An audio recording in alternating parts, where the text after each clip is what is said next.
అర్ఘ్యపాద్యాదులు ఇచ్చారు, కూర్చోబెట్టారు. ఇప్పుడు పరిప్రశ్న చేస్తున్నారు. ఏ ప్రశ్న వేస్తే అసలు రామాయణం గురించి చెప్పారు ఆయన. వాల్మీకి మహర్షి అడిగిన ప్రశ్న ఏమిటంటే ఆయన్ని, కోన్వస్మిన్ సాంప్రదం లోకే గుణవాన్ కస్య వీర్యవాన్ ధర్మజ్ఞశ్చ కృతజ్ఞశ్చ సత్యవాక్యో దృఢవ్రతః చారిత్రేణ చ కోయుక్తః సర్వభూతేషు కోష్టః విద్వాన్ కః కస్సమర్థశ్చ కశ్చైక ప్రియదర్శనః ఆత్మవాన్ కో జితక్రోధో ద్యుతిమాన్ కో నరసూయకః కస్య బిభ్యతి దేవాశ్చ జాతరోషస్య సంయుగే. 16 గుణములు అడిగారు ఆయన. ఈ 16 గుణములు పరిపూర్ణముగా ఉన్నటువంటి ఒక మానవుడు ఈ లోకంలో, ఈ కాలంలో, నేను ఉన్న రోజుల్లోనే, నేను ఇప్పుడు శరీరంతో తిరుగుతుండగా నా మాంసనేత్రంతో చూడడానికి వీలుగా ఎక్కడైనా ఎవరైనా ఉన్నారా అని అడిగాడు. అంటే అలాంటి వారే ఉన్నారు. ఆయన భార్యయే తన ఆశ్రమంలో ఉంది. ఇది తెలుసా వాల్మీకి? తెలియదని చెప్పవలసి ఉంటుంది. మరి ఇప్పుడు ఎందుకు వచ్చింది ఈ ప్రశ్న ఆయన నోటి వెంట? అమ్మవారు వచ్చింది కాబట్టి వచ్చింది. అమ్మవారు ఎందుకు వచ్చింది? అసలు రహస్యం ఏమిటంటే, రామాయణం లోకానికి అందాలంటే సీతమ్మ యొక్క సేవాభాగ్యం వాల్మీకి లభించాలి. సీతమ్మ సేవాభాగ్యమే శారదాదేవి సేవాభాగ్యం.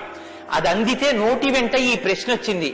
నోటి వెంట ఒక్క ప్రశ్న వస్తే యుగాలు మారిపోయినా మనుష్యుడిగా పుట్టిన ప్రతివాణ్ణి తరింపచేయగలిగిన ఒక ఆది కావ్యం ఆయన నోటి వెంట వచ్చింది. ఇది రావడానికి ముందు సీతమ్మ రావాలి. అందుకని ముందు సీతమ్మ వచ్చేసింది ఆశ్రమానికి. వచ్చి అక్కడ కూర్చుంది. ఆ రామాయణాన్ని ప్రచారం చెయ్యగలిగిన యోగ్యమైన శిష్యుల్ని కూడా సీతమ్మే వాల్మీకి ఇచ్చింది లవకుశల రూపంలో. ఇది వాల్మీకిని సీతమ్మ తరింపచేసిన తీరు మీరు జాగ్రత్తగా గమనించగలిగితే, వాల్మీకి తరించడానికి మొదటి కారణం సీతమ్మే. అందుకే ఆయన అన్నారు, నేను చెప్పిన రామాయణానికి పేరేమిటో తెలుసా? సీతాయాశ్చరితం మహత్ అన్నారు. అది సీతమ్మ చరిత్ర అన్నారు. తల్లి ఎంత గొప్ప తల్లు మీరు ఆలోచించండి. అందుకే సీతమ్మ ఒకరు, శారదమ్మ ఒకరా? కాదు, సీతమ్మే శారదమ్మ. కాబట్టే అంత జ్ఞానం వాల్మీకి ఇచ్చి ఈ ప్రశ్న వేయించింది. ఎందుకు వేయించాలి? సీతమ్మ వెళ్ళిపోతే రామావతారం వెళ్ళిపోతుంది. ఇక సీతమ్మ వెళ్ళిపోతుంది. ఆ రోజులు వచ్చేసాయి. అప్పటికి ఆ రోజు వచ్చేసింది. ఎందుకంటే ఇక అశ్వమేధయాగం చేసేస్తాడు రాముడు. అశ్వమేధయాగం చేస్తే సీతమ్మ కనపడుతుంది రాముడికి. సీతమ్మ రాముడికి కనపడితే వేరొకసారి పాతివ్రత్యాన్ని నిరూపించుకోమని చెప్తాడు. ఎందుకు చెప్తారంటే, ఎప్పుడు లోకం కోసం, తన కోసం కాదు. ఈ మాట అనగానే ఆవిడంటుంది, నా ప్రయోజనం అయిపోయిందా, నీకు భార్యగా నీ వంశాన్ని నిలబెట్టడానికి. రామకథ నరుడి కథ బాగా గుర్తుపెట్టుకోండి. రామకథ దేవుడి కథను మీకు జరిగితే మీకు ఎంత పనికొస్తుందో నేను చెప్పలేను. రామకథ నరుడి కథని మీరు వినండి, మీకు పనికొస్తుంది. అందుకే సీతమ్మ ఈ మాట అంది, నేను ఎందుకు వచ్చానో తెలుసా నీ పక్కకి? నీ వంశం తరించాలి. నీ వంశం తరించాలంటే నీకు పితృరుణం తీరాలి. పితృరుణం తీరాలంటే నీకు బిడ్డలు కనాలి. నీకు బిడ్డలు పుట్టాలి అంటే నా సహకారం ఉండాలి. నేను నా శరీరాన్ని త్యాగం చేస్తే నా కడుపులో ఉన్న బిడ్డలు కూడా పోతారు. పోతే నీకు పితృరుణం తీరదు. నువ్వు ఏకపత్ని వృతుడవు. ఇంకొక బిడ్డని, ఇంకొక ఆడదాన్ని స్వీకరించావు, నీ వంశం ఆగిపోతుంది. నా కారణంగా నీ వంశం ఆగకూడదు. నీ వంశం కొనసాగడానికి నీకు బిడ్డల్ని ఇచ్చాను. నా ప్రయోజనం అయిపోయింది. నేను వెళ్ళిపోతున్నానని భూమిలోకి వెళ్ళిపోయింది ఆవిడ వెళ్ళిపోయిన తర్వాత ఇక రామావతారం లేదు. సరయూ నదిలో ప్రవేశించి రామావతారం కూడా పూర్తయిపోయింది. ఇప్పుడు రామావతారం పూర్తయిపోకముందే సీతమ్మ రామాయణం పలికించాలి. వాల్మీకితో పలికించాలంటే ఈ సన్నివేశాన్ని సృష్టించాలి. నారదుణ్ణి పిలిపించింది. కాబట్టి వచ్చాడు మహానుభావుడు. వస్తే ఆయన ఈ ప్రశ్న అడిగాడు. ఇప్పుడింత ఆర్తితో ఈ ప్రశ్న అనుకోకుండా నోటి వెంట వస్తే తప్ప రామాయణ కథ ప్రారంభం కాదు. అందుకని అడిగాడు, కోన్వస్మిన్ సాంప్రతంలోకే గుణవాన్ కస్య వీర్యవాన్. ఈ కాలంలో నారద మహర్షి ఇప్పుడు నేను చూడడానికి వీలుగా నేను అడిగిన మహానుభావుడు ఎవరైనా ఉన్నాడా? ఎవరు? 16 గుణములు ఉన్నవాడై ఉండాలి. గుణమన్న మాటకు అర్థం ఏమిటి? తాను గురుముఖత నేర్చుకున్నటువంటి విద్య ఏ కాలమునందు ప్రవర్తనలో ఎలా ప్రకాశించాలో అలా ప్రకాశిస్తే అది గుణముగా కనపడుతుంది. మా గురువు గారు నన్ను, నాయనా ఒరే కోటేశ్వరరావు, గోవులకు సేవ చెయ్యరా అని చెప్పారనుకోండి. నేను అలా గుళ్ళోకి వెళ్ళిపోతున్నాను. ఓ అరడజన అరటిపళ్ళు పట్టుకుని దేవాలయంలో పెడుతున్నాను. ఒక ఆవు నా వంక చూసి ఇలా ఇలా ఇలా ఇలా నోరు చాపింది. నేను ఆ ఆవుని దవడ మీద ఒక్క దెబ్బ కొట్టి గుళ్ళోకి వెళ్ళాను. మా గురువు గారు సంతోషించచ్చా? మా గురువు గారు చెప్పారు, రే పరాశక్తికి ఆవుకి తేడా లేదురా అని చెప్పారు. ఇప్పుడు నేనేం చెప్పాలి? నేను లోపలికి వెళ్ళి అర్చకుడికి ఇస్తే నివేదన చేస్తాడు. ఇక్కడ నా తల్లి ఎదురొచ్చి నా దగ్గర ప్రత్యక్షంగా తింటానని అడుగుతోంది. అమ్మ ఏమి భాగ్యం, అక్కడ ఇంకా తొక్క తీసి పెట్టాలి, ఇక్కడ తొక్కతో తినడానికి సిద్ధంగా ఉన్నావు, నా చేత్తో పెట్టుకుంటాను. 2 చెప్పులు ఇప్పి కభాలో 2 అరటిపళ్ళు నేను పెట్టాలి. పెడితే నేను గురువాక్యాన్ని అనుష్ఠానంలోకి తెచ్చుకున్నవాడిని. ఇప్పుడు గుణముగా ప్రకాశిస్తుంది. కోటేశ్వరరావు గారండే వాళ్ళ గురువు గారు చెప్పింది గుర్తు పెట్టుకుని ఆవుకి 2 అరటిపళ్ళు పెట్టాడు. అదో గుణం. అంటే నేను నా గురించి చెప్పుకుంటున్నాను అనుకోకండి, నేనే అటువంటి పుణ్యకార్యాలు చేసిన వాడిని కాదు మహాప్రభు, ఏదో ఉదాహరణకి చెప్పానంతే, అదే స్వోత్కర్ష కోసం చెప్పిన వాడిని కాదు. కాబట్టి గుణము అంటే విన్నది, చదువుకున్నది, ప్రవర్తనయందు ఆ సందర్భంలో ప్రకటనమైతే ప్రకాశిస్తే గుణం అవుతుంది. అలా ఉన్నాయా ఎవరికైనా? అలా ఉన్నవాడు ఉన్నాడా? గురువుగారి దగ్గర నేర్చుకున్నవి అనుష్ఠానంలోకి వచ్చేటప్పటికి గురువు ఏం చెప్పారో అలా ప్రవర్తించిన వాడు ఉన్నాడా? మీరు ఇలా వినండి రామాయణాన్ని. ఇంక తర్వాత కోన్వస్మిన్ సంప్రదంలోకే ఎప్పుడో కాదు వామనమూర్తి ఉన్నారు, నరసింహావతారం ఉందని చెప్పకు, ఇప్పుడున్నాడా? ఇది వాల్మీకి ప్రశ్న. కోన్వస్మిన్ సంప్రదంవాన్ కస్య వీర్యవాన్. వీర్యవాన్ అంటే వీర్యవంతుడు ఉన్నాడా? వీర్యవంతుడంటే ఎటువంటి యుద్ధం వచ్చినా చెక్కు చెదరకుండా తానుగా నిలబడి తనలో ఏ మార్పు లేకుండా బయట మార్పు తేగలిగిన వాడు, ఎంతమందినైనా పడగొట్టగలిగిన వాడు, అటువంటి వాడు ఉన్నాడా? ఉంటే వీర్యవాన్. కోన్వస్మిన్ సంప్రదంలోకే గుణవాన్ కస్య వీర్యవాన్ ధర్మజ్ఞశ్చ. ధర్మం తెలుసుకున్నవాడు ఉన్నాడా? ధర్మం తెలియడం అంటే మీరు బాగా గుర్తుపెట్టుకోండి, ధర్మం తెలియడం అంటే ఏమిటో తెలుసా అండి? అధర్మం కూడా తెలియడం. ధర్మమే తెలిస్తే పూర్ణత్వం కాదు. ధర్మం తెలియడం అంటే అధర్మం కూడా తెలియడం. ఏది చెయ్యాలో తెలియడం అంటే ఏది చెయ్యకూడదో కూడా తెలియడం. మీరు కొంచెం ఆలోచించండి. నేను మాట అనేసి వదిలేస్తాను, ఇప్పుడు మీరు జవాబు చెప్పక్కర్లేదు. చెయ్యమన్నది చెయ్యడం తేలిక, చెయ్యొద్దన్నది వదిలేయడం తేలిక. చెయ్యొద్దన్నది వదిలేయడమే చాలా కష్టం. మీరు చూడండి, నేను మంత్రం ఇస్తాను, 11 మార్లు చెయ్యండి రోజు, ఒక్క మాట కూడా మీకు కోతి గుర్తు రాకూడదన్నాను అనుకోండి, అలా చేయగలరా? ఇది వద్దు అని ఏదంటామో అదే చేయబుద్ధి చేస్తుంది. దేవుడికి 2 అగరత్తులు పెట్టు అన్నాను అనుకోండి, భయానికో భక్తికో 2 అగరత్తులు వెలిగించేయడం తేలిక. వద్దన్నది చేయకుండా ఉన్నవాడు ప్రజ్ఞావంతుడు. వద్దన్నది చేయకుండా ఉండాలంటే అధర్మం తెలియాలి కదండి. అధర్మం తెలియడం, ధర్మం తెలియడం, ధర్మం పాటించడం, అధర్మం విడిచిపెట్టడం, అధర్మం చేసిన వాడిని కూడా ఉండకుండా చేయడం, ఎందుకంటే వాడి వల్ల ధర్మం వ్యాప్తి చెందకుండా. ఇది ధర్మం తెలియడం. కాబట్టి ధర్మజ్ఞశ్చ కృతజ్ఞశ్చ. కృతజ్ఞశ్చ అంటే ఎవరో తనకు ఒక ఉపకారం చేశాడు, వాడు అదృష్టం అండి నన్ను సేవించుకున్నాడు అండం కాదు, ఎంత మహానుభావుడండి, నిజంగా నాకు ఎంత ఉపకారం చేశారండి, ఎంత ఉపకారం చేశారండి అని తలుచుకు పొంగిపోగలిగినటువంటి మనసు ఉండడం. అసలు మనుష్య జన్మకు ఉండవలసిన ప్రధాన లక్షణం అదేనండి. కృతజ్ఞో నాస్తి నిష్కృతి. కృతజ్ఞత లేని వాడికి నిష్కృతి లేదు. అటువంటి కృతజ్ఞత ఉన్నవాడు ఉన్నాడా లోకంలో ఎవరైనా? ధర్మజ్ఞశ్చ కృతజ్ఞశ్చ సత్యవాక్యో. ఎప్పుడూ సత్యమే మాట్లాడాలి, మిన్ను విరిగి మీద పడిపోని నేను సత్యమే చెప్తాను అని వ్రతం పట్టినవాడు ఎవరైనా ఉన్నాడా? సత్యవాక్యో దృఢవ్రత. ఒక పని మొదలు పెడితే అనుకున్నాం కాదండి అది అలా అవుతుందా అందుకని వదిలేశాను లేండి ఇప్పుడు మార్చేశాను సంకల్పం అనకుండా తాను ఒక్కసారి నోటి వెంట ఇది చేస్తానని అంటే పిడుగుని పడిపోయినా ఆ పని చెయ్యగలిగినటువంటి వాడు, దాన్ని విడిచిపెట్టనటువంటి వాడు, అటువంటి పూనిక ఉన్నవాడు ఉన్నాడా? దృఢవ్రత. కాబట్టి కోన్వస్మిన్ సంప్రదంలోకే గుణవాన్ కస్య వీర్యవాన్ ధర్మజ్ఞశ్చ కృతజ్ఞశ్చ సత్యవాక్యో దృఢవ్రత చారిత్రేణ చకోయుక్త. ఆయన ప్రవర్తనని చూస్తే ఇంకా మీరు వేదం చదవక్కర్లేదు. వేదం చదవక్కర్లేదంటే చదవద్దని కాదు నా ఉద్దేశం. ఆయన ప్రవర్తన చూస్తే ఆయన ఏది చేశారో అదే వేదం చెప్పింది అని గుర్తు. అటువంటి ప్రవర్తన ఉన్నవాడు ఉన్నాడా? పడుకున్నా, లేచినా, మాట్లాడినా, కూర్చున్నా, నించున్నా, నడిచినా, ఏం చేస్తున్నా ధర్మానికి అనుగుణంగా ప్రవర్తించగలిగినటువంటి నడవడి కలిగినటువంటి వాడు లోకంలో ఉన్నాడా? చారిత్రేణ చకోయుక్త సర్వభూతేషు కోహిత. ఇంత బలపరాక్రమాలు ఉండి కూడా సమస్త భూతముల పట్ల దయ కలిగిన వాడు లోకంలో ఉన్నాడా? గుండెల నిండా అంత కారుణ్యం ఉన్నవాడు ఉన్నాడా? సర్వభూతేషు కోహిత విద్వాంకః. తెలుసుకోవలసినవన్నీ సమస్తము తెలుసుకున్నటువంటి విజ్ఞాని ఉన్నాడా? అటువంటి విద్వాంసుడు ఉన్నాడా? విద్వాంకః కస్సమర్థశ్చ.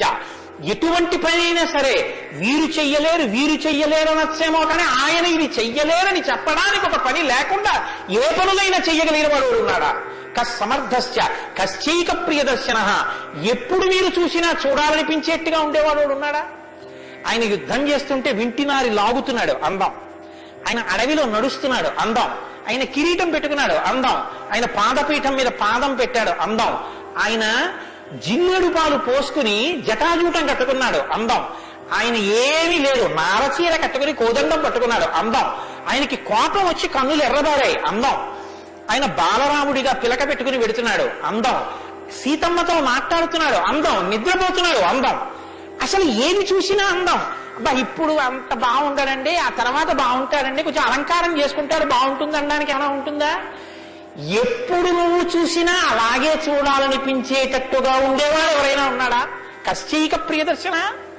ఎంత పెద్ద మాట అండి. నిద్రపోతుంటే చూసావు, ఆ నిద్రపోతుంటే చూడాలండి ఆయన సౌందర్యం.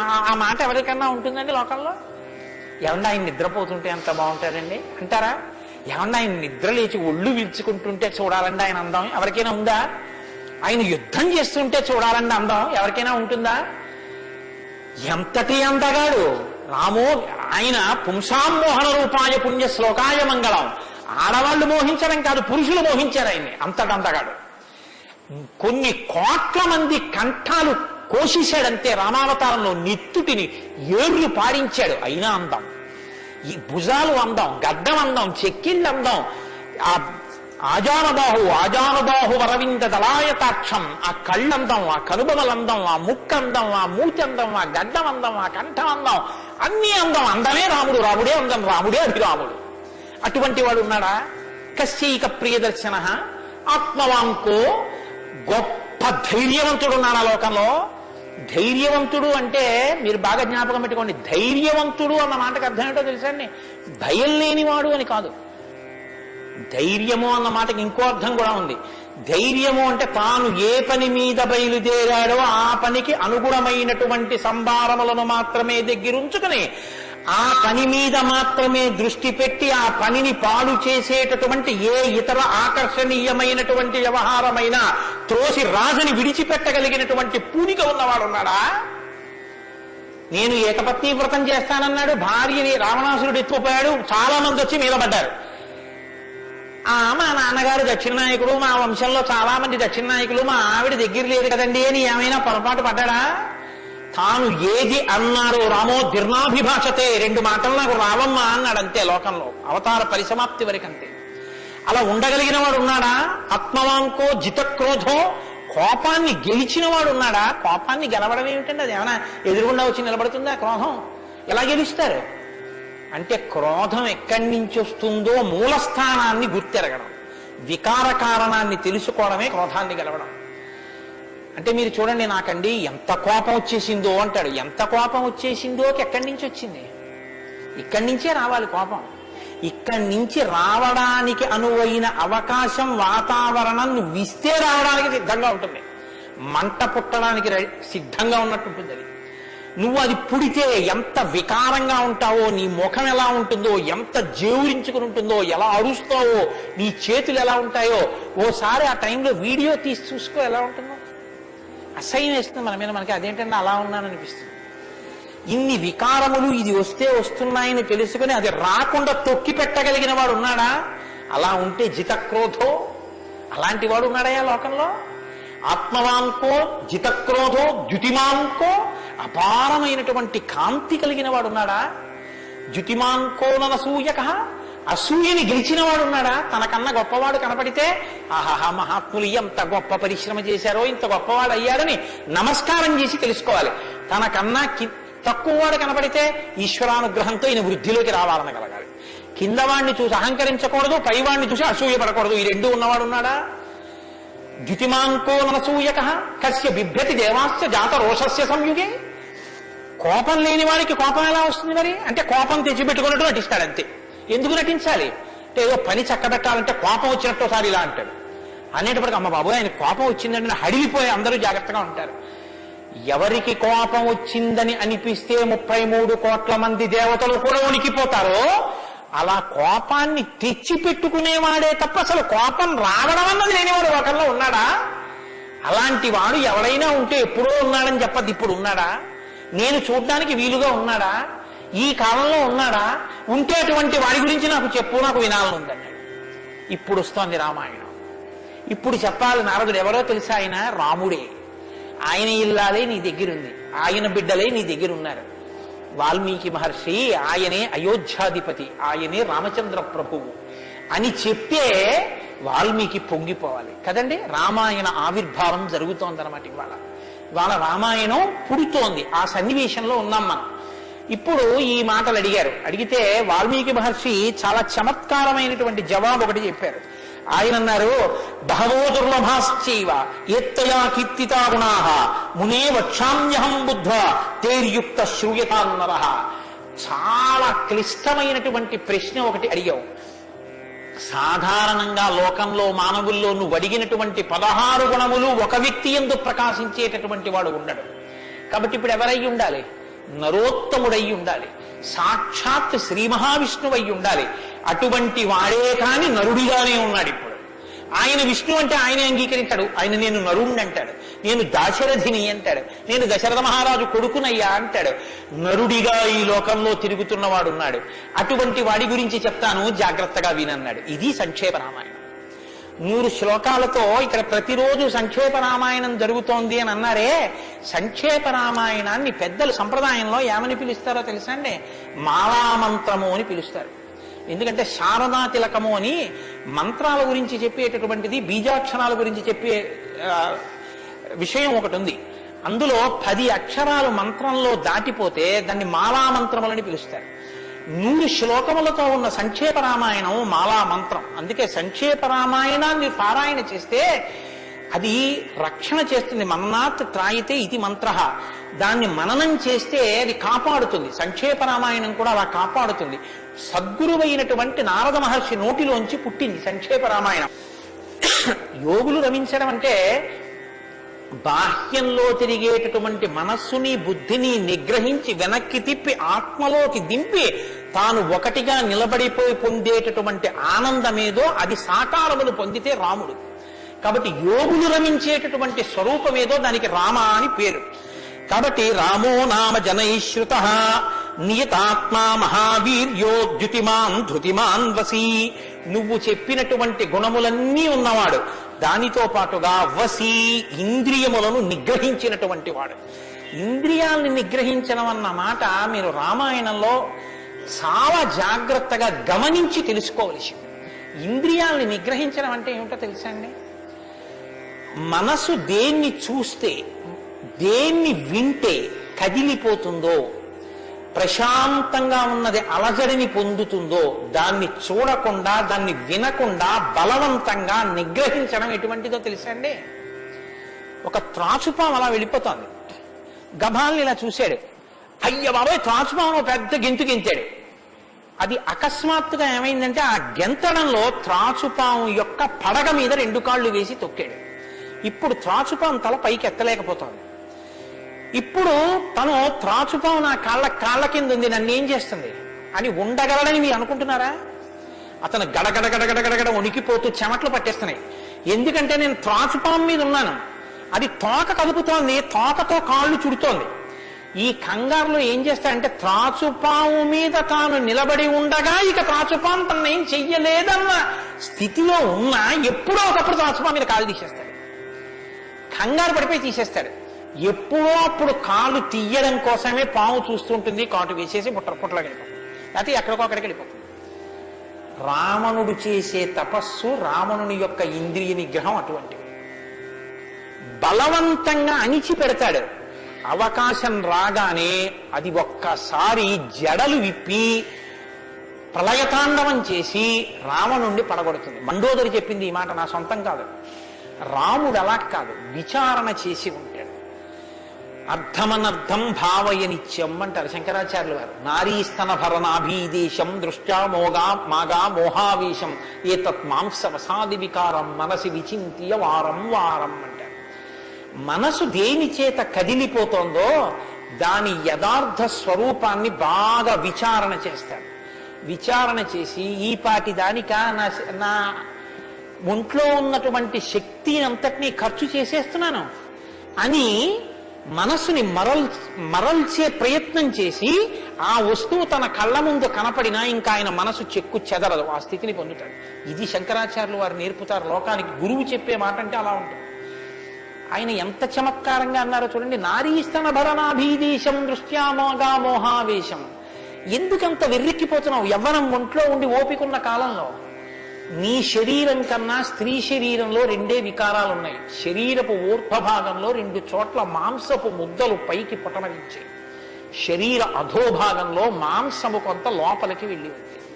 ఈ 2 వికారాల కోసం నీ శరీరంలో ఉన్న సమస్త శక్తిని నశింప చేసుకున్నావు. ఇదా నీకు నరజన్మ ప్రయోజనం? మనసి విచింతియ వారం వారం, దీన్ని బాగా ఆలోచించు అన్నది. ఇది పట్టుకుందనుకోండి, కంటిని మనసుని కంటితో చూడడం వల్ల కదపగలిగిన మనసుకి ఇప్పుడు ఆ వస్తువు కనపడినా ఇక మనసు కదలదు. ఇది ఇంద్రియ నిగ్రహం అంటే. ఇంద్రియాలని జయించడం అంటే అది. ఇది రాముడు. అందుకే ధృతిమాన్ వసి, అపారమైన శక్తితో ఉంటాడు, సంకల్ప శక్తితో ఉంటాడు, ఇంద్రియములను జయించిన వాడై ఉంటాడు. బుద్ధిమాన్ నీతిమాన్ వాగ్మి శ్రీమాన్ శత్రునిబర్హణ విపులాంశో మహాబాహు కంబుగ్రీవో మహాహను. నిజంగా శ్రీరామాయణాన్ని ప్రతి శ్లోకం ప్రతి మాట వ్యాఖ్యానం చేస్తే 42 రోజులు ఏమిటండి? నేను రిటైర్ అయిపోయే వరకు చెప్పినా శ్రీరామాయణం అయ్యేదేం కాదు. కానీ ఏదో 42 రోజుల్లో పూర్తి చేశాను అనిపించుకోవడం అంతే. కాబట్టి బుద్ధిమాన్ నీతిమాన్ వాగ్మి, అన్ని విద్యలు తెలుసున్నవాడు, శ్రీమాన్ ఐశ్వర్యం ఉన్నవాడు, శత్రు నిబర్హణ శత్రువులను నిగ్రహించగలిగిన వాడు, విపులాంశో ఎత్తైన మూపున్నవాడు, మహాబాహు బలిశిర బాహువులున్నవాడు, కంబుగ్రీవో కంఠం వంటి శంఖం వంటి కంఠం ఉన్నవాడు, మహాహను చెక్కిళ్ల పైభాగం చాలా ఉన్నతంగా ఉన్నటువంటి వాడు. అటువంటి మహానుభావుడు ఈ లోకంలోనే ఉన్నాడు. ప్రజాపతి సమశ్రీమాం ధాతారి పురిషూదన రక్షిత జీవలోకస్య ధర్మస్య పరిరక్షిత రక్షిత స్వస్య ధర్మస్య స్వజనస్య చ రక్షిత వేదంగతత్వజ్ఞో ధనుర్వేదే చ నిష్ఠిత. ఎంత గొప్పగా మాట్లాడారండి నారద మహర్షి. నిజంగా ప్రజాపతి సమశ్రీమాన్, ఈ ప్రపంచాన్నంతటినీ పోషించగలిగినటువంటి వాడు సాక్షాత్ శ్రీ మహావిష్ణువు. ధాతారి పునిషూదన శత్రువులను నిగ్రహించగలిగిన వాడు, రక్షిత జీవలోకస్య ఈ లోకాలన్నింటినీ రక్షించగలిగిన వాడు, ధర్మస్య పరిరక్షిత ధర్మాన్ని రక్షించేటటువంటి వాడు. ధర్మాన్ని రక్షిస్తాడు కాబట్టి అధర్మాన్ని నిగ్రహిస్తాడు కూడా. ధర్మస్య పరిరక్షిత రక్షిత స్వస్య ధర్మస్య, తన ధర్మాన్ని తాను రక్షించుకుంటాడు. రక్షిత స్వస్య ధర్మస్య స్వజనస్య చ రక్షిత, అందరినీ రక్షిస్తే మరి స్వజనులు ఎవరు అంటే ఆయననే నమ్ముకుని ఉన్న వాళ్ళెవరో ఆ వారి రక్షణ యందు మరింత అప్రమత్తంగా ఉండేటటువంటి స్వరూపం ఉన్నటువంటి వాడు. అటువంటి వాడు సచ సర్వగుణోపేత కౌసల్యానందవర్ధన సముద్రైవ గాంభీర్యే ధైర్యేణ హిమవానివా. ఇందులోంచేనండి వాల్మీకి మహర్షి చెప్పిన శ్లోకాల్లోంచే తర్వాత ఉపమానాలన్నీ వచ్చాయి. ఇప్పటికీ మనం చూడండి, ఆయన మేరునగ ధీరుడండి అంటాం. ఆయన్ని పోల్చి చెప్పేటప్పుడు హిమవత్ పర్వతము వంటి వాడు, సముద్రము వంటి గాంభీర్యం ఉన్నవాడు అని చెప్పారు నారద మహర్షి. సముద్రం చూడండి ఎంత గంభీరంగా ఉంటుందో. సముద్రం కడుపులో ముత్యాలు, రత్నాలు, వజ్రాలు ఇన్ని ఉంటాయి. ఇన్ని ఉన్నా కప్పి ఉంచుతుంది. సముద్రంలో బడబాగ్ని ఉంటుంది, కానీ తాను మాత్రం చల్లగా ఉంటుంది. సముద్రం ఒడ్డుకొస్తుంది, వచ్చి మీ కాళ్ళు తాను కడుగుతుంది. చేతకానిది ఎదురొచ్చి మీ కాళ్ళు కడిగిందని మీరు ధూర్తతనంతో లోపలికెడితే మిమ్మల్ని తనలో కలుపుకుంటుంది. ఎదురొచ్చి మీ దగ్గరికి వస్తోంది కదా అని మీ కాలి చెప్పు తీసి అందులో వేస్తే తీసుకొచ్చి అవతల బారేస్తుంది ఒడ్డున. ఇది సముద్రం యొక్క గాంభీర్యం. తాను ఉప్పు కయ్యగా ఉంటుంది, పర్వదిన స్నానానికి పనికొస్తుంది. ఇన్నిటిని కప్పిపుచ్చి నిలబడగలిగినటువంటి స్వరూపం సముద్రం. కడుపులో బడబాగ్ని ఉన్నా, సీతాపహరణమే జరిగిన, తండ్రే మరణించిన, రాజ్యమే పోయిన, అరణ్యంలో తిరిగిన, జుట్టు తీసేసిన, జిల్లేడు పాలు పోసుకుని ఆఖరికి ఆ జటలు కట్టుకున్న, నారచీర కట్టుకున్న, పాదాలకి చెప్పులే లేకపోయినా, అగ్నిహోత్రాన్ని చంకన తగిలించుకున్న, అడవిలో మృగాన్ని బాణం పెట్టి కొట్టి చర్మం ఒలిచి మాంసం తీసి తెచ్చి సీతమ్మ వండితే తప్ప తినలేని స్థితిలో రాజారాముడైనటువంటి వాడు బ్రతకవలసి వచ్చిన తెల్లవారుజామున 4 గంటల సమయంలో దాహమేస్తున్న ఏనుగు నదిలో తొండం పెట్టి నీళ్లు తాగడానికి కూడా భయపడినంత చలికాలంలో కూడా వెళ్లి స్నానం చెయ్యగలిగిన మొనగాడు, ఇన్ని కష్టాలు కడుపులో పెట్టుకుని కూడా పైకి చెక్కు చెదరకుండా ఉండగలిగినటువంటి గంభీరమూర్తి ఆయనయా రాముడంటే అన్నాడు నారదుడు. కాబట్టి సముద్రయివ గాంభీర్యే ధైర్యేణ హిమవానివా, ధైర్యంలో హిమవత్ పర్వతం వంటివాడు. పర్వతాన్ని చూడండి, వర్షధారల చేత కొట్టబడుతుంది, పిడుగులు పడిపోతాయి. ఆ పర్వతం మీదే చెట్లు పెరుగుతాయి, ఆ పర్వతం మీదే సింహాలు తిరుగుతాయి, పులులు తిరుగుతాయి. ఆ సముద్రానికి కన్నాలు పెట్టి పావులు పడుకుంటాయి. చిట్టెలుకలు కన్నాలు చేసి ఆ పర్వత పాదాల మీద తిరుగుతూ ఉంటాయి. ఎలుక కన్నం పెట్టి తనలో దూరిందని బెంగపెట్టుకోదు, ఒక ధూర్తుడు కాళ్లతో పైకెక్కాడని బెంగపెట్టుకోదు, వర్షధారలు కొట్టాయని కదలదు, పిడుగులు పడ్డాయని చెక్కు చెదరదు, పులులు సింహాలు తిరుగుతున్నాయని బెంగపెట్టుకోదు, మహాత్ములు తన మీద నడుస్తున్నారని పొంగిపోదు, తన మీద ఈశ్వరుడి దేవాలయం కట్టారని పరవశించిపోదు, తాను అలాగే నిలబడి ఉంటుంది. చెక్కు చెదరక నిలబడగలిగినటువంటి పర్వతం ఎటువంటిదో రాముడు అటువంటి వాడు. ఇది నారదుడు ఒక నరుడిగా ఆయనకున్న లక్షణాలు చెప్తున్నాడు. ఇవి నీవు సంతరించుకో, కొన్నైనా ప్రతిదానికి విచలితుడమైపోవడం కాదు, ప్రతి చిన్నదానికి కదిలిపోవడం కాదు, ధైర్యంగా నిలబడగలగాలి. నాకు కాకపోతే ఎవరికి వస్తాయి కష్ట సుఖాలు అనేటటువంటివి చేసుకున్న కర్మను అనుసరించి అని నిలబడగలిగినటువంటి స్థితి రామాయణం ఇస్తుంది. విష్ణునా సదృశో వీర్యే సోమవత్ ప్రియదర్శన కాలగ్ని సదృశ క్రోధే క్షమయా పృథివీ సమః. ఏమి శ్లోకాలు వాడారండి సంక్షేప రామాయణంలో మహానుభావుడు. విష్ణునా సదృశో వీర్యే, ఆయనతో పోల్చడానికి విష్ణు ఒక్కడే ఉన్నారు. ఎందుకంటే ఇంకా ఆయనతో పోల్చడానికి అటువంటి వాడు ఇంకొకడెవరుంటారు? విష్ణువుని విష్ణువుతోనే పోల్చాలి. కాబట్టి విష్ణువుతో సమానమైన వాడు. సోమవత్ ప్రియదర్శన, బాణం పట్టుకుని ఎదురుగుండా ఉన్న వాళ్ళ లక్షల మంది కంఠాలు తెగకోసినా సరే భక్తులైన వారికి మాత్రం ఆ స్వరూపాన్ని దర్శనం చేస్తుంటే ఎంత సంతోషంగా ఉంటుందో. కాబట్టి సోమవత్ ప్రియదర్శన, లోకంలో మూడిటిని ఎంత చూసినా చూడబుద్ధే వేస్తుంది, ఎంత చూడండి చూడబుద్ధి వేస్తుంది. అందుకే పార్వతీదేవి వినాయకుడికి ఏనుగు ముఖం పెట్టించింది. పసిపిల్లలకి కూడా సంతోషం కల్పించేవి 3 ఏమిటో తెలుసా అండి? గజముఖం, చంద్రబింబం, సముద్రం. మీరు సముద్రపు తోటికి వెళ్ళి ఎంతసేపు కూర్చోండి, ఎంతసేపు చూస్తున్నా సముద్రాన్ని అలా చూడాలనే అనిపిస్తుంది. చీకటి పడిపోయిన తర్వాత సముద్ర ఘోష అదో సంతోషం, వస్తున్న కెరటాలు అదో సంతోషం, చీకటి పడ్డాక దీపాలతో దూరంగా వెళ్ళిపోతున్న ఓడ అదో సంతోషం, సూర్యోదయానికి సముద్రం ఆకాశం కలిసినట్టుగా ఉన్న చోట ఉదయిస్తున్న సూర్యబింబం అదో సంతోషం, ఆ పడుతున్న ఎర్రకాంతి అదో సంతోషం, సూర్యాస్తమయానికి సముద్రంలో కృంగిపోతున్నట్టుగా ఉన్న సూర్యుడు అదో సంతోషం. తిక్కన గారు విరాట పర్వంలో అంటారు, రాత్రి అయ్యేటప్పటికి ఆకాశం ఎలా ఉందంటేట మంచి సంపన్నుడైన గృహస్థు ఇంట్లో అలంకారం చేసినటువంటి పడకలా ఉందిట, దాని మీద పువ్వులు అవన్నీ వేస్తే ఎలా ఉందో అలా ఉందిట. సూర్యోదయానికి ఉన్నటువంటి ఆకాశం ఎలా ఉందంటేట, తెల్లవారిన తర్వాత 10 మంది చూస్తే దృష్టి దోషం కలుగుతుందని ఆ ఇంటి ఇల్లాలు దుప్పటి మీద ఉన్న పువ్వులు అవే అన్ని పోయేటట్టు ఒక్కసారి 2 చేతులతో ఇలా దులిపేస్తే అన్ని పోయిన తర్వాత దుప్పటి ఎలా ఉందో ఆకాశం ఎలా ఉంది తెల్లారేకంటారు. అలా ఆ సముద్రాన్ని చూస్తుంటే ఎంత అందంగా ఉంటుందో. పసిపిల్లల దగ్గర నుంచి కవుల వరకు జ్ఞానుల వరకు సముద్రం ఆనందమే. పసిపిల్లాడికి ఏం తెలిసనే ఆనందం, వృద్ధుడికి ఏం తెలిసనే ఆనందం. అందరూ సముద్రపు ఇంటికి వెళ్ళి ఆనందం పొందుతారు. ఆఖరికి తుఫాను సమయంలో సముద్రం చూడడం అదో సంతోషం కొంతమందికి. కాబట్టి సముద్రం 2, చంద్రబింబం. చంద్రబింబాన్ని ఎంతసేపు చూడండి సంతోషం. రామాయణంలో వాల్మీకి మహర్షి వర్ణిస్తారు సుందరకాండలో చంద్రబింబాన్ని, ఏమి వర్ణనలో ఆ సర్గలు. కాబట్టి చంద్రబింబం. 3 ఏనుగు చూడండి, వెంకటాచల క్షేత్రానికో తిరుత్తనియో వెడితే ఆ ఏనుగు ముందు నించుంటే పిల్లల్ని ఎంతసేపు నించోబెట్టండి సంతోషమే. ఆ తొండం ఇలా ఇలా ఆడిస్తూ ఆ ఏనుగు అలా నిలబడి అరటిపండు ఎత్తి నోట్లో పెట్టుకుని ఆ దుమ్ము తీసి మీద పోసుకుని స్నానం చేసి తెల్లటి దంతాలు, దాని స్వరూపం, దాని చిన్ని కళ్ళు, దాని వెంట్రుకలు, దాని తోక, పెద్ద పెద్ద కాళ్ళు, ఇంతంత గోళ్ళు, గుండ్రంగా పాదాలు. ఆ ఏనుగుని ఎంతసేపు చూసినా అలా ఇంకేం చూస్తానులేండి అనిపించదు, అలా చూడబుద్ధేస్తుంది. అలా చూడబుద్ధి వేస్తుంది కాబట్టి ధ్యానం చేసేటప్పుడు ముందు గణపతి యొక్క ముఖాన్ని తదేకంగా చూస్తే ఆ ధ్యాన నిష్ట చేత విఘ్నములు తొలగిపోతాయి. కాబట్టి పరమేశ్వరుడు అందరూ తొందరగా దృష్టి పెట్టి చూడడానికి వైముఖ్యం కలగనటువంటి ముఖాన్ని నా కొడుక్కి పెడితే అందరికీ ఉపకారం జరుగుతుందని ఏనుగు తలకాయ తీసుకొచ్చి వినాయకుడికి పెట్టాడు. అది కారణం. వినాయకుడికి ఏనుగు తలకాయ ఉండడానికి కారణాల్లో అదొకటి. కాబట్టి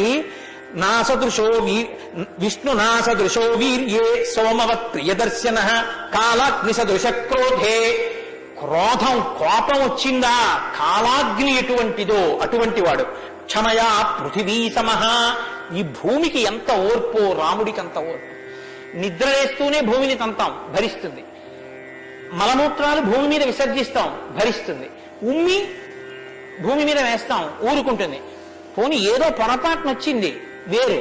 కావాలని ఒక రకమైన తాంబూలం వేసుకుని బొమ్మడమే ప్రయోజనంగా నెత్తురు కక్కుకునేవాడు కక్కుకున్నట్టు భూమి మీద ఎర్రటి మరకలు పడేటట్టు అదే పనిగా ఉమ్మి వేసేటటువంటి వాడిని కూడా భరించినటువంటి భూమాత యొక్క ఓర్పుని ఎంత స్తోత్రం చేయాలి నిజంగా. కాబట్టి అన్నం కావాలి, నాగలి పెట్టి అమ్మ గుండెల మీద చీరుతాం. ఇల్లు కట్టుకోవాలి, శంకుస్థాపన పేరుతో గుణపాలు పెట్టి అమ్మ గుండెల మీద గుచ్చుతాం. ఆఖరికి ఇంత సంపాదించి ఇంత కీర్తి తెచ్చి మా నాన్నగారు, మా బాబాయ్ గారు, మా మేనమామ, మా ఆయన ఇన్ని బంధుత్వాలు పెట్టుకున్న వాళ్ళు ఆ ఊపిరి ఆగిపోగానే తీసుకెళ్లి బయట చిరిగిపోయిన బొంతో చాపో వేసి పడుకోబెట్టి కొత్త చాప తెచ్చి 4 కర్రలకేసి తాడేసి కట్టి తీసుకెళ్లిపోతుంటే ఆఖరణ పుచ్చుకునేది ఈ తెల్లి ఒక్కతే. ఎవరు ఇంట్లో ఒక్క రాత్రి కూడా ఉంచుకోరు. యావత్ పవనో నివసతి దేహే తావత్ పృచ్చతి కుశలంగేహే గతవతి వాయో దేహాపాయే భార్యా బిభ్యతి తస్మిన్ కాయే అంటారు శంకర భగవత్పాదులు. అటువంటి ఈ తల్లిది ఎంత ఓర్పో. ఎన్ని అపచారములు చేసినా కూడా కడుపులో పెట్టుకునేటటువంటి అమ్మ స్వరూపమైనటువంటి భూమికి ఎంత ఓర్పు ఉందో అంత ఓర్పు కలిగిన వాడయ్యా రామచంద్రమూర్తి. కాబట్టి ధనదేన సమస్యాగే సత్యే ధర్మ ఇవాపరః. కుబేరుడు ఎంతటి ధనవంతుడో అంతటి మహానుభావుడు, అటువంటి త్యాగం ఉన్నవాడు. సత్యే ధర్మ ఇవాపరః. సత్యము ధర్మము ఒకదాన్నొకటి ఎలా కాపాడుకుని రక్షించుకుంటాయో అలా రక్షించి కాపాడగలిగినటువంటి వాడు. తమేవం గుణ సంపన్నం రామం సత్యపరాక్రమం. ఇన్ని గుణములు కలిగినటువంటి రామచంద్రమూర్తి సాక్షాత్తుగా సత్యపరాక్రముడైనటువంటి వ్యక్తి. ఆయన పరాక్రమం సత్యమే పరాక్రమముగా కలిగినటువంటి వాడు. అటువంటి వాడు రామచంద్రమూర్తిని ఆ రాముని యొక్క కథని సంక్షేపంగా చెప్పారు. సంక్షేపంగా అంటే వివరంగా కాదు, బాగా గుర్తుపెట్టుకోండి. వివరంగా చెప్పలేదు, కేవలం ఏదో విహంగ వీక్షణం అంటారు చూసారా, ఒక్కసారి స్థాళీపులాక న్యాయంగా ఒకసారి అలా చెప్పేశారు. అది ఎంత తేలిగ్గా చెప్పేశారంటే సజగామ వనం వీర ప్రతిజ్ఞామనుపాలయన్ పితుర్వచన నిర్దేశాత్ కైకయ్యా ప్రియకారణాత్ అంటూ.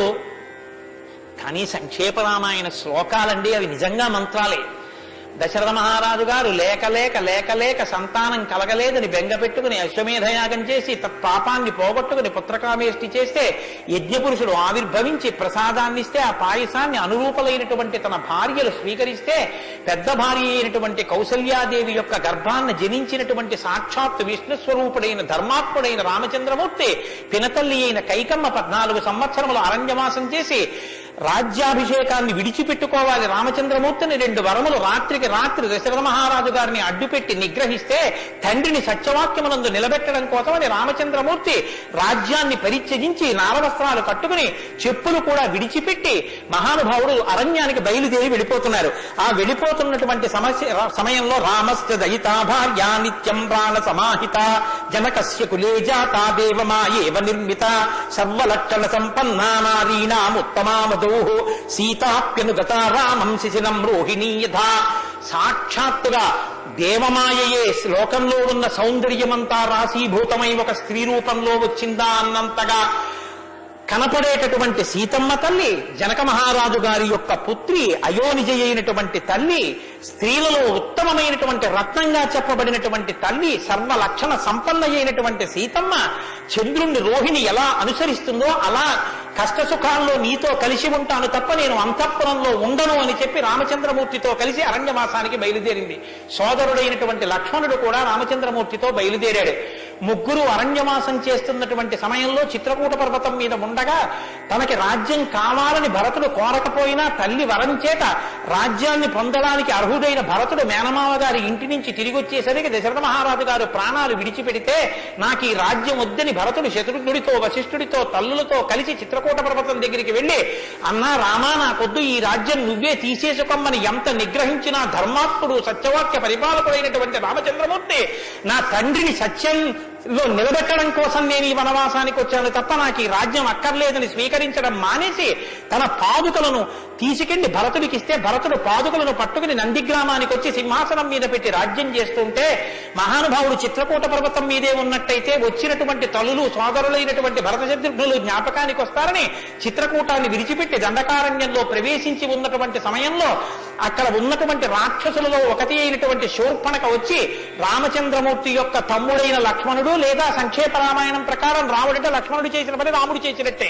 అందుకని రాముడి చేత ముకుచెవులు కోయబడితే ఆ శూర్పణక చేత ప్రేరేపింపబడిన కరదూషణాదులు త్రిశిరస్సు అనేటటువంటి 14,000 మంది రాక్షసులు రాముడి మీద దండెత్తి వస్తే తృణప్రాయంగా 14,000 మందిని నిగ్రహించినటువంటి రామచంద్రమూర్తి యొక్క పరాక్రమాన్ని శూర్పణక వల్ల తెలుసుకున్నటువంటి రావణాసురుడు అసూయతో సీతమ్మ తల్లి మీద మోహంతో సీతమ్మ తల్లిని అపహరించి తీసుకుని వెళ్ళిపోతే ఆగ్రహించినటువంటి రామచంద్రమూర్తి శబరిని దర్శనం చేసి తర్వాతి కాలంలో సుగ్రీవుడితో స్నేహం చేసి వారిని నిగ్రహించి దశ దిశలకి వానరుల్ని పంపిస్తే దక్షిణ దిక్కుకు వెళ్లినటువంటి హనుమ సీతమ్మ తల్లి యొక్క జాడ కనిపెట్టి 100 యోజనముల సముద్రాన్ని దాటి ఈవలి ఒడ్డుకు వచ్చి రామచంద్రమూర్తికి సీతమ్మ క్షేమవార్త చెప్తే రామచంద్రమూర్తి నీలుని యొక్క సహకారంతో సముద్రానికి సేతువు కట్టి సముద్రాన్ని దాటి ఆవలి ఒడ్డుకు వెళ్లి లంకారాజ్యంలో వానర సహకారంతో రావణ కుంభకర్ణాది వీరులను నిగ్రహించి తిరిగి మళ్లీ అయోధ్య పట్టణానికి వచ్చి పట్టాభిషిక్తుడై 11,000 సంవత్సరములు ఈ రాజ్యాన్ని పరిపాలన చేసి రామరాజ్యం ఇలా ఉంటుంది అని చెప్పి లోకానికి చాటి చెప్పిన వాడయ్యా రామచంద్రమూర్తి అంటేనే సంక్షేప రామాయణాన్ని కథారూపంగా శ్లోకరూపంగా నారద మహర్షి వాల్మీకి మహర్షిగా ఉపదేశం చేశారు. ఉపదేశం చేస్తే సంతోషించారు. ఆ రామరాజ్యం యొక్క గొప్పతనాన్ని 4 శ్లోకాలు వినకపోతే మనం దోషం చేసిన వాళ్ళం అవుతాం. ప్రహృష్టముదితో లోకస్తుష్ట పుష్ట సుధార్మిక నిరామయో హ్యరోగస్యా దుర్భిక్ష భయవర్జిత న పుత్రమరణం కించిత్ ద్రక్షంతి పురుషః క్వచిత్ నార్యాశ్చా విధవా నిత్యం భవిష్యంతి పతివ్రతాః న చాగ్నిభయం కించిత్ ఆప్సుమజ్జంతి జంతవః న మాతజం భయం కించిత్ నాపి జ్వరకృతం తథా న చాపి క్షుద్భయం తత్ర న తస్కర భయం తథా నగరాణి చ రాష్ట్రాణి ధనధాన్యయుతాని చ నిత్యం ప్రముదితాః సర్వే యథా కృతయుగే తథా అశ్వమేధశతైర్రిష్టా తథా బహుసువర్ణకైః. రామచంద్రమూర్తి రాజ్యం చేసేటటువంటి కాలంలో కొడుకులు మరణిస్తే పెద్దవాళ్లైనటువంటి వాళ్ళు పిల్లలకి ప్రేతకార్గించేయడం అన్నది లేదు. స్త్రీలు విధవలై భర్త మరణిస్తే జీవించవలసినటువంటి దౌర్భాగ్యం లేదు. అందరూ పసుపు కుంకాలతో భర్త చేతుల మీద వెళ్ళిపోయేవారు. ఎక్కడ అగ్నిభయం ఉండేది కాదు. జంతువులు నీళ్లలో మునిగి మరణించడం అనేటటువంటిది ఉండేది కాదు. వాత భయం కానీ, అనారోగ్యాలు కానీ, జ్వరాలు ఏర్పడడం కానీ, భయంకరమైన వ్యాధులు పటమరించడం కానీ, దొంగతనం కానీ, క్షుద్బాధ కానీ, ఆకలితో అలమటించడం కానీ, అశాంతి కానీ లోకంలో ఎక్కడా లేవు. అశ్వమేధాది యాగములను చేసి ఎంతో మంది బ్రాహ్మణులకి బంగారాన్ని దానం చేశాడు. గవాం కోట్యయుతం దత్వా బ్రహ్మలోకం ప్రయాస్యతి అసంఖ్యేయం ధనం దత్వా బ్రాహ్మణేభ్యో మహాయశాః. కొన్ని కోట్ల గోవులు దానం చేశాడు, కొన్ని కోట్ల బంగారు నాణెములు దానం చేశాడు. 10 వర్ష సహస్రాణి 10 వర్ష శతాని చ రామో రాజ్యముపాసిత్వా బ్రహ్మలోకం గమిష్యతి. రామో రాజ్యముపాసిత్వ, రాజ్యాన్ని ఉపాసన చేశాడు మహానుభావుడు. అంత గొప్ప పరిపాలన చేసి 11,000 సంవత్సరముల పరిపాలన తర్వాత బ్రహ్మలోకాన్ని చేరుకున్నాడు. ఇదం పవిత్రం పాపఘ్నం పుణ్యం వేదైశ్చ సంవితం. ఈ రామాయణ కథ ఉన్నదే, ఈ రామాయణ కథ పాపములన్నింటినీ పోగొడుతుంది. ఇది వేదములతో సమానమైనది. యప్పటే రామచరితం సర్వపాపై ప్రముచ్యతే. ఎవరు ఈ రామ కథని వింటున్నారో వాళ్ళకి సర్వ పాపములు తొలగిపోతాయి. సత్యం సత్యం పునఃసత్యం, ఇందులో అనుమానమేమీ లేదు. ఏతదాఖ్యానమాదిత్యం పఠన్ రామాయణం నరః. ఎవరు ఈ రామాయణాన్ని చదువుకుంటున్నారో వింటున్నారో వాళ్ళకి ఆయుష్యం నిలబడుతుంది, అపమృత్యు దోషం తొలగిపోతుంది. సపుత్ర పౌత్ర సగణ ప్రేత్య స్వర్గే మహీయతే.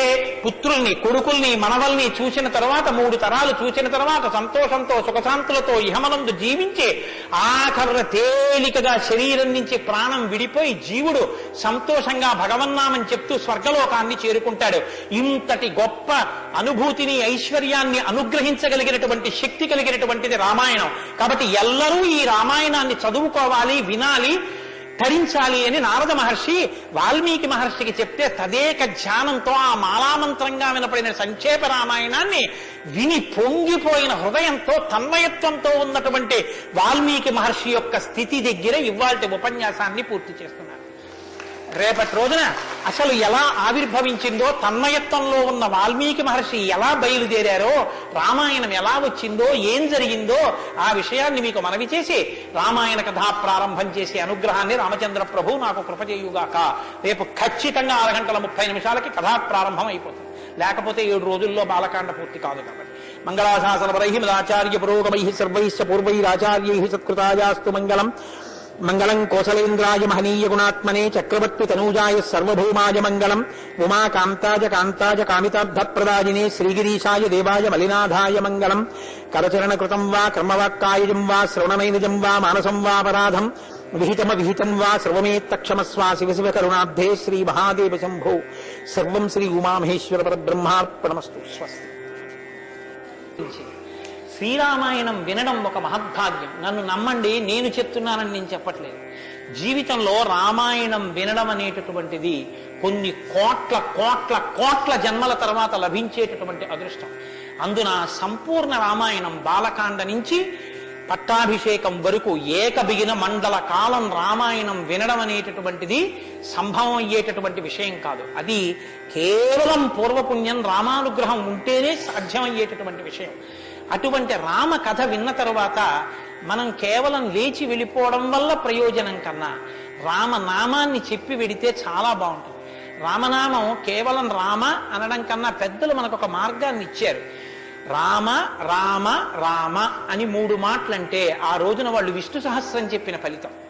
అది ఇంట్లో అంటేనే అంత ఫలితం ఇస్తే ఒక దేవాలయ ప్రాంగణంలో, అది జగద్గురు పీఠ ప్రాంగణంలో ఎంత శక్తివంతం ఆలోచించండి. అందుకే రామ రామ రామ 1000 ఎలా అవుతుందని మీకు అనుమానం ఉండొచ్చు. అక్షరాల్ని అంకెల్లోకి మార్చే సంప్రదాయం ఉంది. 2 మా 5 రామ రామ రామ అంటే 2 5 2 × 5 × 2 × 5 × 2 × 5 2 5 10 10 2 20 20 100 100 200 205 1000 సహస్రనామ తత్తుల్యం రామనామ వరాననే. కాబట్టి శ్రీరామ రామ రామ అంటే విష్ణు సహస్రం చెప్పి వెళ్ళిపోయినట్టు. కాబట్టి నేను మకుటం అంటూ ఉంటాను.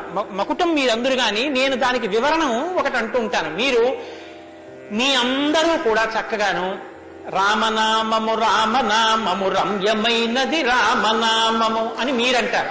ఉండండి, మీ త్వర చాలా గొప్పది.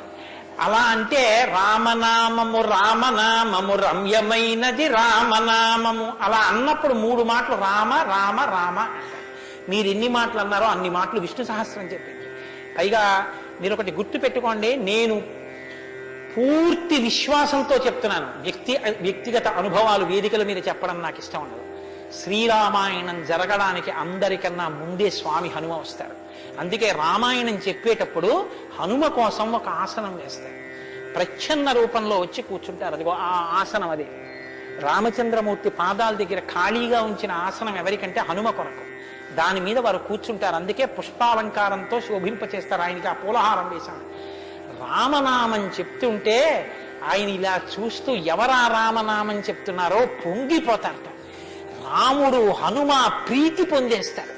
ఎంత అసలు సీతమ్మ పరవశించిపోతుంది. నేను మీకు ఇప్పుడే చెప్పాను, వాక్కు ఉన్నది ఒక్క మనుష్య జన్మకి. అది మన భాగ్య విశేషం చెప్పగలగడం. రోజు అలా అని మీతో నేనేం గంట సేపు చెప్పించను. ఒక్క 11 పర్యాయాలు అందులో నాకు ఏది అనిపించాలనిపిస్తే అవి అనిపిస్తూ ఉంటాను. నేను వివరణతో కూడిన మాట అంటాను, మీరు రామనామము రామనామము రమ్యమైనది రామనామం. నేను గొప్పకి చెప్పట్లేదు, మీతో మాట మనవి చేస్తా. నేను అయ్యప్ప స్వామి దేవాలయంలో సంపూర్ణ రామాయణ ప్రవచనం చేసిన రోజుల్లో ఇది అనిపించేవాళ్ళం. రామాయణం అయిపోయిన తర్వాత రామాయణం సీడీలు ప్రపంచవ్యాప్తంగా అన్ని దేశాలకి వెళ్ళాయి. అయితే అమెరికా నుంచి నాకు ఫోన్లు వచ్చాయి, గురుగారు ఒక్కసారి వినండి అని. వాళ్ళు ప్రతిరోజు రామాయణం వినేటప్పుడు ఖాళీ కుర్చీ వేసి టేప్ రికార్డర్ పెట్టి 6:25 అవుతుంటే కోటేశ్వరరావు ఉపన్యాసానికి వస్తున్నారని భావన చేసుకుని వాళ్ళు టేప్ రికార్డర్ ఆన్ చేసి ఉపన్యాసం వినేసి నేను చెప్తుంటే వాళ్ళు రామనామం చెప్తూ అమెరికాలో వాళ్ళందరూ కలిసి పట్టాభిషేకానికి ఊరేగింపుగా ఉపన్యాసంలో ఎలా చెప్పానో అలా వెళ్ళి పట్టాభిషేకం చేస్తూ వాళ్ళు ఫోన్లో నాకు వినిపించారు. ఎందుకని అంటే నేను సముద్రం దాటి రాను అన్నాను. అందుకని నేను వెళ్ళలేదు పాపం చూడ్డానికి. కానీ ప్రపంచంలో ఎన్ని దేశాలలోనో అలా చెప్పుకుని ఎన్ని కోట్ల రామనామం జరిగిందో, ఎన్ని చోట్ల పట్టాభిషేకాలు జరిగాయి. మళ్ళీ ఆనాడు సంపూర్ణ రామాయణం చెప్పించాడు రామచంద్ర ప్రభు. ఈనాడు మళ్ళీ గుంటూరు శారదాపీఠంలో చెప్పగలుగుతున్నాం. కాబట్టి మీ అందరూ కూడా చక్కగా భక్తి శ్రద్ధలతో చెప్పండి. ఒక సంప్రదాయానికి దీన్ని ఆవిష్కరిస్తున్నాం. ఇవాళ మీ అందరికీ కూడా దీన్ని బహుమానం చేస్తారు. మీ అందరూ కూడా చక్కగా ప్రతిరోజు దీన్ని తీసుకొచ్చి రోజు ఇందులోంచి నామాలు చదువుకోవచ్చు. మీ ఇంటి దగ్గర కూడా చదువుకోవచ్చు. ఇవాళ మాత్రం నేను చెప్పింది మకుటం చెప్పండి. ఏమండి?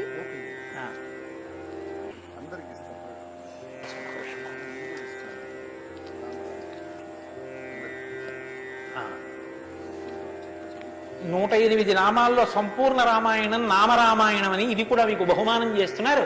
ఇది కూడా మీరు చదువుకోవచ్చు. రండి గోపాలకృష్ణ గారు తీసుకోండి. నామము రామనామము రమ్యమైనది రామనామము,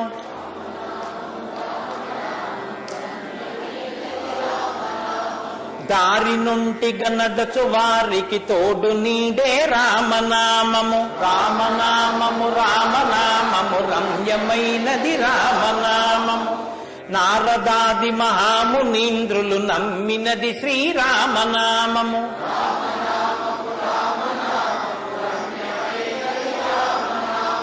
కోరికొలచిన వారికెల్లను కొంగు బంగరు రామనామము.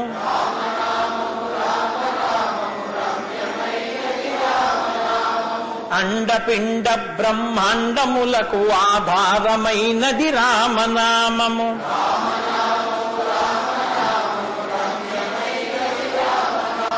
బ్రహ్మ సత్యము జగన్మిథ్యాభావమే శ్రీరామనామము.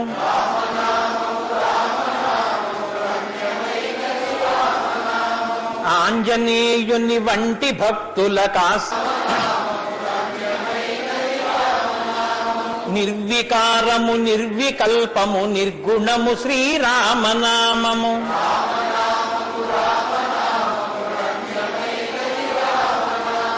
జీవితంబున నిత్య జపముగ చేయవలె శ్రీరామనామము.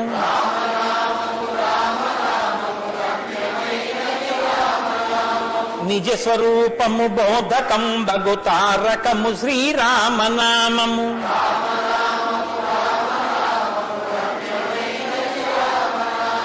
వేదవాక్య ప్రమాణములచే అలరుచున్నది శ్రీరామనామము.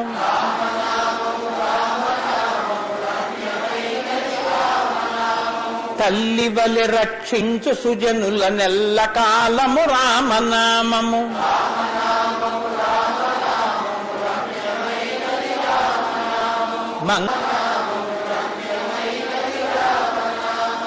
స్వస్తి. రేపు 6:30 తిరిగి ప్రవచనాన్ని ప్రారంభం చేద్దాం.